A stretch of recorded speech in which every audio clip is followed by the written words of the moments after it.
Hi there, welcome to the Accidental Pop Star here on YouTube. My name is Ali Beg. I was once a member of 90s boy band Bad Boys Inc. We were signed to A&M Records and we were very fortunate to have a number of hits all over the world before we went our separate ways. I am an accidental pop star. I was plucked from obscurity, I was placed with three complete strangers, and I got told I was going to become a famous pop star. The experience was surreal, but it really was unforgettable. So what I do with this channel is I interview pop stars, both past and present, about their own experiences in the industry. All we do is just have a nice chat. I interview them. We speak about fame, money, performing on Top of the Pops, touring all over the world, and difficulties within the industry. It's all here. For this episode, I really am thrilled to welcome to the show former lead singer of British pop group 5-Star, Deniece Perason. 5-Star were absolutely huge all over the world and in the UK, particularly towards the late 80s. They were nominated for a Grammy. They won a Brit Award. They really were fantastic. And I really hope you enjoyed today's chat with Deniece. Welcome to the Accidental Pop Star, Deniece Perason. Hi Deniece, it's lovely to see you and to meet you. Thank you so much for coming on the show. I'm absolutely delighted that you're here. Are you keeping well? Keeping well, thanks, Ali. And you? Yeah, doing just fine, thank you. Just fine. So we've got quite a bit to get through today. So let me take you right back to the beginning, because obviously music was in your family. So Mhm. did you see that as you were growing up as a natural career path? Yeah, I think so because when we were very, very young, my dad was always in the music business. You know, he played guitar on the Wilson Pickett Midnight Hour tour. He played with Jimmy Cliff, Desmond Decker. So music was always in our household. We used to listen to Elvis Presley because my mom was a huge Elvis Presley fan. Aren't we And all? Motown music, the Jacksons, Yeah. we used to watch their cartoons on the morning TV. Mm. And Smokey Robinson was one of my favorite. Randy Crawford, Crystal Gale were some of my favorite vocalists at the time. So yeah, I think it was inevitable. I appreciate it's a long time ago, but again, can you just sort of take us through the process of how 5-Star actually became 5-Star? So did your dad sort of sit you down and say, right, guys, this is what we're going to do? No, actually, he at the time he was going to sign a girl band. Mm. And there was a song that they were going to record, which was Problematic. Ah, It was the song Problematic, one of our first tunes you went into yeah. studio to record. So myself, Lorraine, and Doris got together and we learned that song and we sang it for Dad.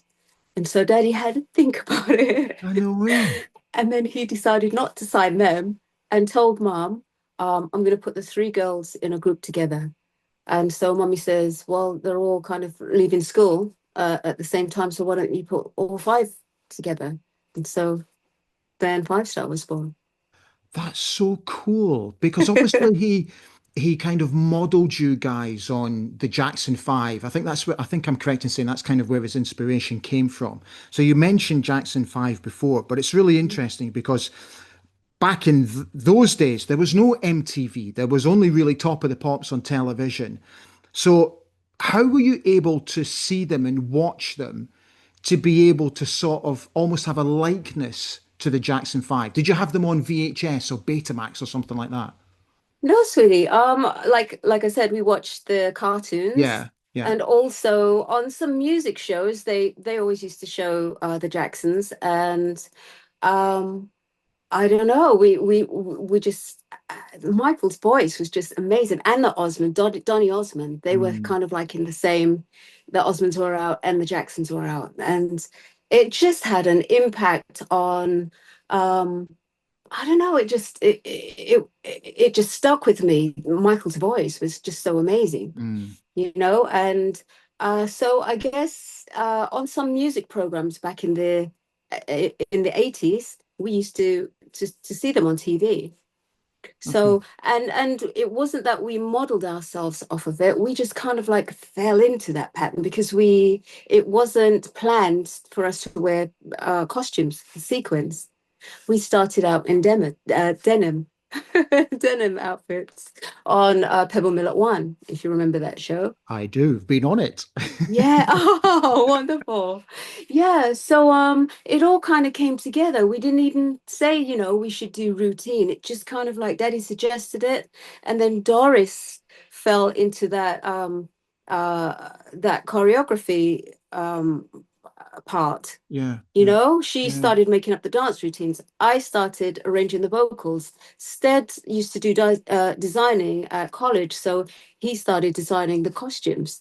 So it all kind of like came together, and then we were dubbed Britain's answer to the J5. yeah. Because when I was doing my research for today's chat, I was looking Uh, back at some of your early television careers. And yeah. what I remember myself, and I clearly recall it as a teenager myself, was you guys were the first that really struck out to me that you all wore the same outfits. And I don't think I'd ever really seen that before. So was that a conscious decision really early in the process, right? We're all going to be dressed exactly the same. It wasn't. It just came together that way, Okay. and there's so much power in unification. Yeah, I agree. This is what Yeah. the lead singer of Frankie Goes to Hollywood was saying to me a couple of years back on a festival when I met him.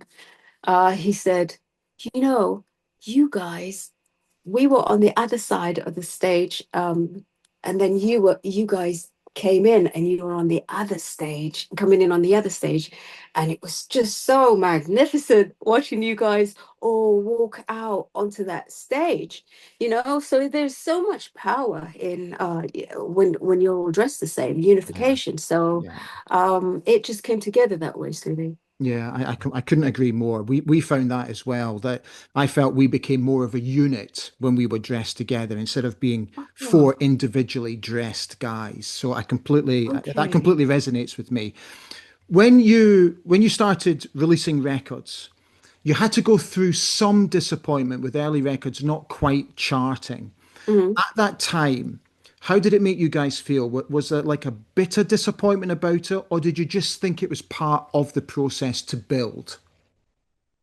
Well, when Awful Down came out, Mm, and oh yeah, and Problematic, Crazy, Hide and Seek, and Awful Down came out, I was still in school. yeah, yeah, I So saw that. we went to studio and then we came home and I had homework to do. So we weren't really thinking about it as becoming famous. We Yeah, were just we were together as a group. Daddy was happy, mommy was happy, everybody was happy. And then we did rehearsals, we learned the songs, we went into studio, and that was our life. And then, we kind of broke through with All Fall Down and Let Me Be the One. We've crossed over with the Systematics and the Rain or Shine and Can't Wait. So we weren't really thinking about becoming famous, but we did. I remember saying to Doris, I said, Doris, we're going to be so famous. We can buy lots of chocolate and go to America and meet Michael Jackson. Because back in the day, Mummy wouldn't allow us to have chocolate oh, sweets. really? Yeah, only on a Thursday when Daddy used to come across the field, and we only used to run to greet Daddy on a Thursday. And he always used to have this brown paper bag with 5 bars of chocolate in it, and would just, happily walk home with Daddy. Yeah, But yeah, yeah, we weren't allowed. That's probably why my email address is, it has Cadbury's yeah, yeah, in I it saw that. because Yeah, very yeah, cool. we're chocoholics. You're in good company, trust me. I want to talk about All Fall Down because Mm, what was really interesting about it was initially it went in the charts at number 52, and then mm. it took another 6 weeks for it to eventually peak at number 15. What do you think gave that record the momentum to chart higher and higher and higher as the weeks went on? My dad, he was on Really? the phone to RCA. Do Okay. the remix, it will turn the record. I remember this is in my head. do the remix. It will turn the record around and send it back up the chart. This is what my dad said. Okay. And it did. Okay. They did the remix and it sent the record right back up the chart. So So, yeah. did you understand at that stage of your career the importance of getting on radio playlists, for example? I didn't understand, no, because it wasn't really my business to understand. So Everything you was, just left that all to your dad? yeah. Okay. Daddy handled everything. We were five teenagers, sweetie. Yeah, I yeah, I was, get that. just 15 and Dell was 13, 14, just leaving school. Yeah, So I had to bring in notes to the headmistress to get time off to do the Russell Harties and the Wogans and the Top of the brilliant. Pops and the Royal Varieties. So it was such an amazing journey. It still is. Yeah. Can I ask you about your dance routines? Mm, Because again, I watched a couple of shows that you did in America, mm, and I turned to to Lindsay, my girlfriend, and I was like, wow, man, these guys are really slick. They're really good. And it's something that I really took a great amount of pride in, that we as a foursome looked really tight during our routines. It was something that was really, really important to me, that visually we looked great on stage all the time. So yeah, we spent hours in the rehearsal studio. yeah. Did you guys as well? Can you give us a rough idea how long you would spend to nail one routine? Well, dolls would call rehearsals, and as you know, I don't think we were around when you guys came out. No, no, no. Yeah, we were in the States. Mm, So, but yeah, practice makes perfect. You have right. to um rehearse and rehearse and rehearse to get it right. And I was the only one. I think I was the last one to catch on because I had to sing and do the routine at the same time, Absolutely. Yeah. but that made it stick even more. Yeah. So up until this day, I remember all of the routines. We still do them on some of my shows that we do. Do you? And yeah, yeah, I love those routines. It keeps you fit. Yeah, I can't remember. Folk have said to me all the my kids especially, come on, Dad, break out a move. And I'm like that. Can't Yes, remember. Can't you remember. got. Oh God, yeah. Oh, that's so cool. Let me Absolutely. ask you about fame, because Yeah. obviously you guys reached a peak fame quite quickly. Did you have any sort of, because you guys were so young, did you have any sort of preconceived ideas about what fame actually was? Um, In your own uh, head, did you have a definition of fame? Popularity. Yeah, yeah, And everyone's going to ask for your autographs. When I went back to school, they were asking for my autograph, which was nice. I gained popularity at school. Um, and everybody gives you everything for free. You can afford everything, but everyone wants to give you everything for free. That's a lovely thing. yeah, Um, uh, but no, it was kind of like everything fell into place, Ali, just like second nature. yeah. How, It was like it was meant to be. I think it's written in the history. yeah, for It sure. was meant to be. Yeah. How did you cope with fame? It was fabulous. You enjoyed it, Oh, uh, oh gosh, yeah. did you? Although we hardly went out, the girls hardly went out, and the boys that we dated were all the Stead's friends because Lorraine married Stead's friend, one of Stead's friends. Yeah. I dated one of Stead's friends. It was my Okay. first boyfriend. And Doris actually dated a couple of Stead's friends. So the girls weren't really allowed out. We weren't allowed out at the time. But the boys used to, get in their cars. Dale got in his Lamborghini instead, got in his Mercedes at the time. And they both used to drive around London, but we weren't. We weren't. We were brought up. Um, we were brought up to in a way that the first person that you kiss, you marry. This is Okay. how it was in our household. Okay. So we obviously didn't. I got engaged to my first boyfriend, but it became long distance when we moved from here Yeah. to California for 13 years. Yeah. So that didn't work out. But I actually I met my ex-husband over in Los Angeles, got Okay. married and had our two children, got divorced and came back home. Okay. So yeah, we were very, very much protected. Okay. Interesting. Um, when see again, if I can just use Bad Boys Inc. as an example, again, something that I'm very proud of with the boys, especially, is that we never really allowed our ever-growing fame and popularity to go to our heads. We Hmm. always stayed very grounded. And I Hmm. think that came from having strong backgrounds and very strong parents. Hmm. And I don't think our parents would allow us to step out of line. Did there ever come a time when your siblings you felt were stepping out of line and needed to be brought down a peg or two? And if so, how did you deal with that? No, we didn't. Really? We were all very grounded. We instead used to just make this mixtape, and he would say, "Dens, do you want to go for a ride, for a drive?" And so yeah, and it was be like Alexander O'Neill, Janet Jackson music, and he just put his mix. He had such fabulous. I mean, it's in the other room, a whole load of mixtapes cassettes that he made, and we used to just drive up to London and drive back, just talking and chilling, Yeah. as Yeah. brothers and sisters, because we were all at school. It's like 1 year it was Stead, next couple of years it was Doris, and then it was Lorraine, and then it was me, and it was like, oh no, not another Pearson, you know. But we were all very, very protected before we went into the group. I mean, we were ushered from home to Top of the Pops and the Royal Varieties and the Wogans and ushered back, so very, very protected family.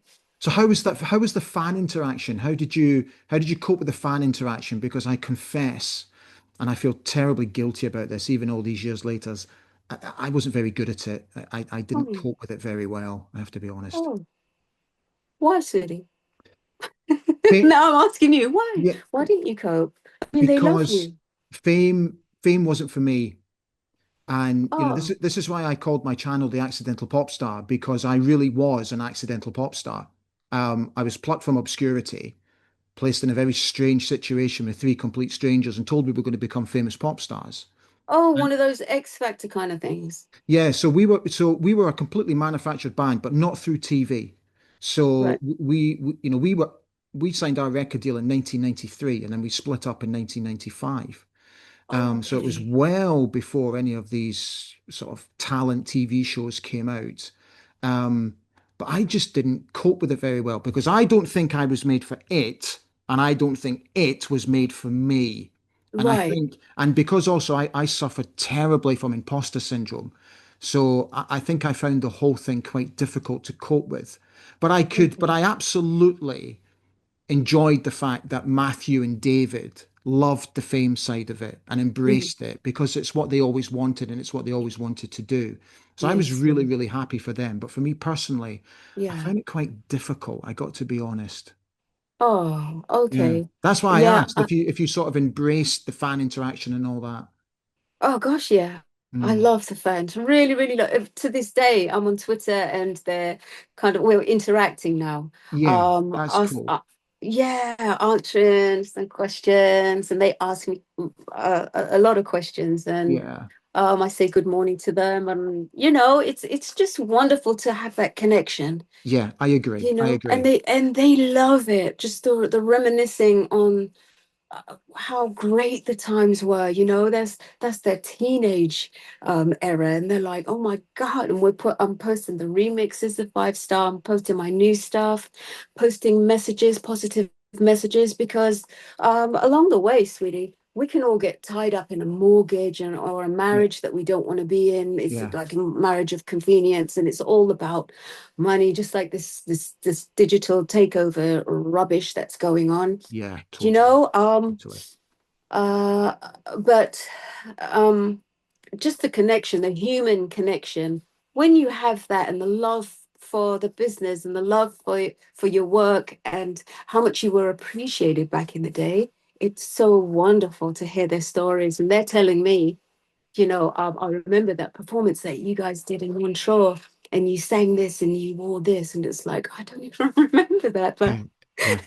That but that it's nice to hear those stories. Yeah, I couldn't agree more because I'm at the stage now where I've completely started to embrace it. It took me a long time to embrace it. I have to say, it took me about Mm. 20, 25 years Oh, wow. to be very comfortable in my skin about my own experiences. And you're Mm. absolutely right, because now I really do get a buzz from the fact that I can interact with fans. And Yes. what I find incredibly humbling is that fans of ours 30 years ago are still fans of us now, and Yes. they've followed our lives and our careers, and they show a Yes. genuine interest. Yes. And now I appreciate that. And, I start posting stuff out on socials. I try and reminisce, try and tell funny stories of experiences that I had. And the Yes. interaction that I get is, oh my God, I remember that gig and I remember that happening and we were there.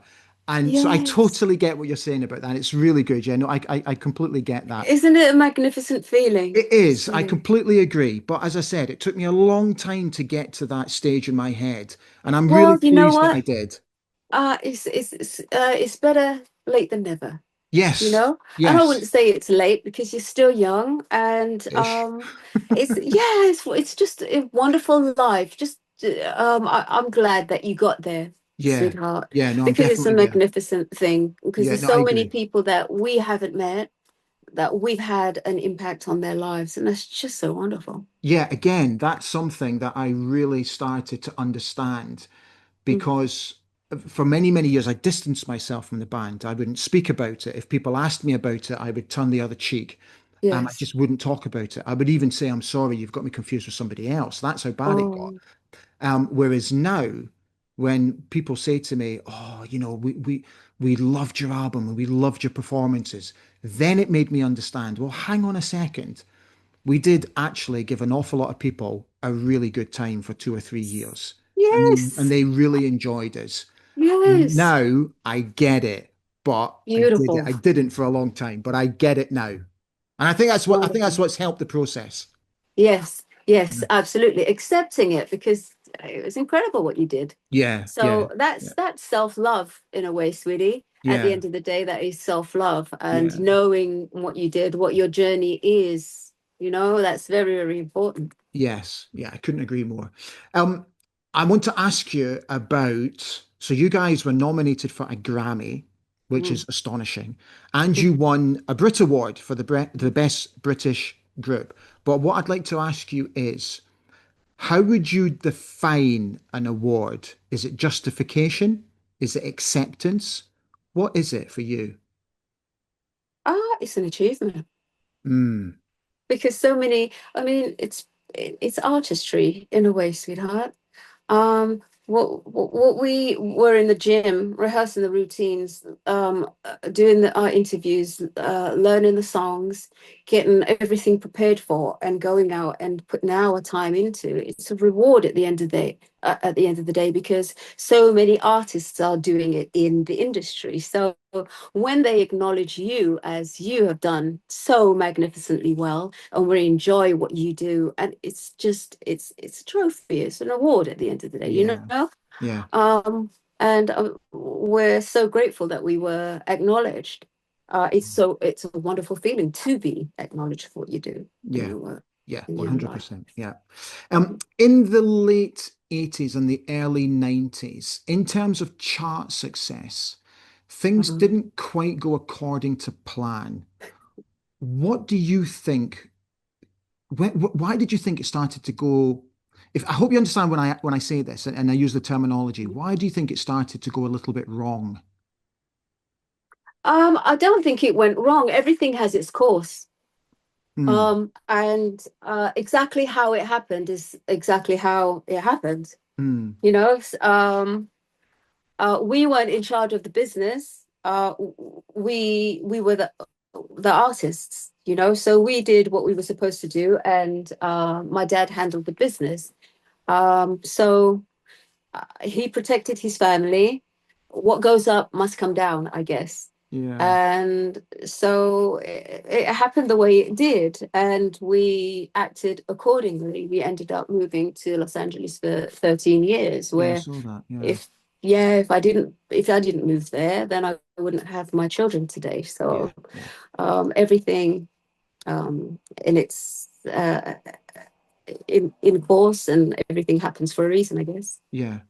Did there come a time, Denise, when you actually thought to yourself, that's it, I'm done? Yes. Yeah. When we moved to Los Angeles, Oh, actually, really? Okay.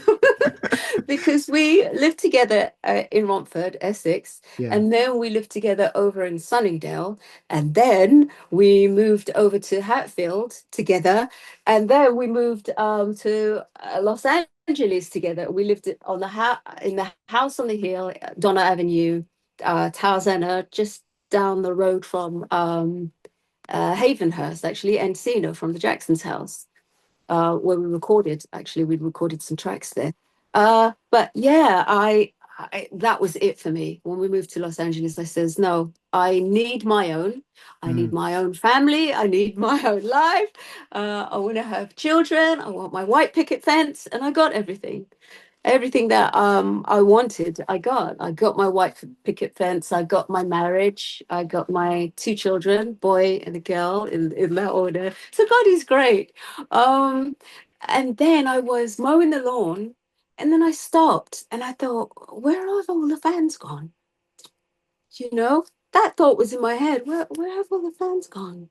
And then I thought, you know what, Denise? What do you really want out of life? Is this what you want? So I got divorced and moved the kids back home here. Yeah. And then I, went into Thriller Live, did the theatre for a while, went to Korea, Krakow, China, Yeah. and then I did Respect the Diva at the Garrick Theatre, and then went into Panto, and then started on my album Imprint, and just started back into the business again because, and then things felt really, really, it was like I was set back on the path that I was supposed to be on, you know? It was great coming off to have the family, but that, musically and career wise, I needed my own. Did you feel more comfortable being in control of your own destiny, or was there a Mhm. part of you that kind of missed the family connection and your father sort of overseeing everything? My dad passed in Yeah. 2012. Yeah. I'm sorry for that. Um, Thank you, sweetheart. Uh, I think the music business has changed, sweetie. Nobody really needs managers anymore. You Mm. know, you don't really Mm. need managers anymore. Now I'm recording my album Free Queen C. I'm producing, I'm writing, I'm arranging vocals. Everything is me. I've had this emancipation, this liberation from this project, and I'm just loving it. And my single Like a Child is, I'm so proud to bring it to the world because this album is 100% me. So I'm uploading my material online. I'm doing my designs. I'm working with my graphic guy. I'm working with my AI team, and just really having fun. I love designing. I've always loved art at school. They Mm. always used to pin my art on the wall Yeah. in the classroom, and Yeah. I loved that. Yeah. Um, and so I'm kind of like fulfilling. The next thing I need to do is interior design because I really, really love that. But I'm having fun. The business has changed, and we have to adapt to the changes. How are you finding that change? Because obviously, back in your time and my time, it was so simple. It was you release a record, kids go out and buy it on either vinyl, cassette, then eventually CD. Um, and then obviously it charted and it went up the charts or it went down the charts. You got top of the pops or you didn't. And that obviously deemed to be your success or not. Whereas now I can't get my head around it at all. So I speak to Matthew, who was our lead singer, who's now the lead singer of Let Loose, and they've released material. I'm like, well, so mate, how does it work? And he's like, I don't have a clue. And it's like, so is there like a chart? And he went, I don't have a clue. And it's so fascinating. I was speaking to Kenny Thomas about this the other day because Kenny's got new music out, and he's having to re-educate himself about how the modern world now works in terms of the music business. So, are Mhm. you having to go through that process yourself? Of course, sweetie. Yeah. It's either re-educate yourself or stop. Or fall behind? Fall behind or stop. Yeah. Okay. That's it. Because or either get someone to do it for you. But it's very Yeah. easy. It's really, really very easy. You just get your distribution platform, upload your song, and then it goes to all of the platforms, really. Yeah. And then they send it to you got your radio guy to send it out to your radio stations. And then you got your press doing your press, your magazines, and your TV. Yeah. So it's just quite straightforward. And then the sales get you into the charts. We got into the iTunes chart. We got into the Music Week charts. And that was just myself. I remember Daddy back in the day looking at the Music Week and going out and buying the Music Week Yeah. and checking our position and everything. Yeah. And then now, up to date, I'm looking at the Music Week online. I don't have to go out of my house to go and buy it. Everything is online. Mm. So, and my singles are doing well. And Yeah. So it's um, great. yeah, it's just having fun and looking after business at the end of the day. Yeah, I was so intrigued when you said about that you don't need management because I must admit, it's going to sound terribly selfish and it's not meant to be. It's just to sort of give you an idea of context. I wish in hindsight that we had sacked our management, that we had maybe gone out on our, not so much go out on our own, but come away from them. Um, with the greatest respect to our management, I just felt they weren't right for us. Um, Right. and I kind of wish we'd taken control a little bit more. I know hindsight's a Yeah. wonderful thing. I just wish we'd taken control a little bit more. That's why I'm so intrigued that you're now taking full control of your career, which is fantastic to see. Can I finish off by asking you, are you completely at peace with your experience in Five Star? Gosh, yeah. I love our legacy. We sold so many records. I mean, we had seven top 10 hits. 20.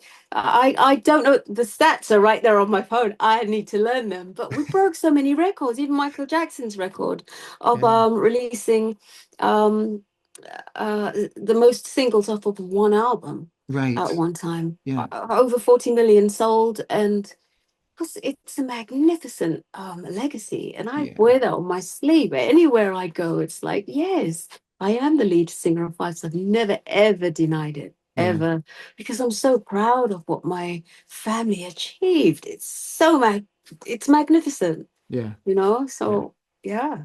Brilliant. Deniece, thank you so much for coming on and spending your afternoon with me. I'm honestly, I'm thrilled that you've spoken to me, and I wish you nothing but every success going forward. So, thank you. Thank you so much for having me, Ali. It's Oh, been a pleasure. absolute A pleasure. pleasure. Take And care. stick with your music. If you're going to still do music, stick with it. If it's a passion of yours. No, I don't do music. I don't Oh, do you music at don't. all. No. Do you know people have asked me this so many times to say to me, "Can you sing?" And I go, "No." Oh, Because when I, again, being in a manufactured boy band, I was not a singer. This is why I struggled with imposter syndrome because I oh, knew why I was there and I was right. uncomfortable with that. So what I had to Right. do was I had to double down my efforts to develop a voice, become a Yeah. better performer, become a better dancer. And Oh, sweetheart. that's the one thing that I'm really proud of is that Yeah. I did develop a voice that was good enough to be able to sing live, to do a cappella, to go to Wow. our producer and Well say, done. the boys are now ready. They want to sing on the records. And our producer says, no, the boys Wow, will that's not be that's an singing. achievement though, sweetie, to Yeah, so do. I'm really proud of that. Despite everything, Yes. that is what I'm really proud of. So, Beautiful. yeah, it's kind of cool. But in this day and age, for me, it's all about kids and football. Magnificent. Enjoy the rest of your day. It's lovely to see you. You too, sweetheart. Take Take good care. care. God Bye bye. bless. Bye bye. Bye bye. Bye. That's it. We are all done for this latest episode of The Accidental Pop Star. If you enjoyed today's chat with Deniece, I would be very grateful if you would please consider subscribing to The Accidental Pop Star. It doesn't cost you anything, it's completely free. It's just like following on social media. There we are, we're all done. Thank you so much for watching. As I said earlier, I really hope you enjoyed the chat with Deniece, and I'll see you very soon for a brand new Popstar interview here on The Accidental Pop Star. I'll see you all very soon. Bye for now.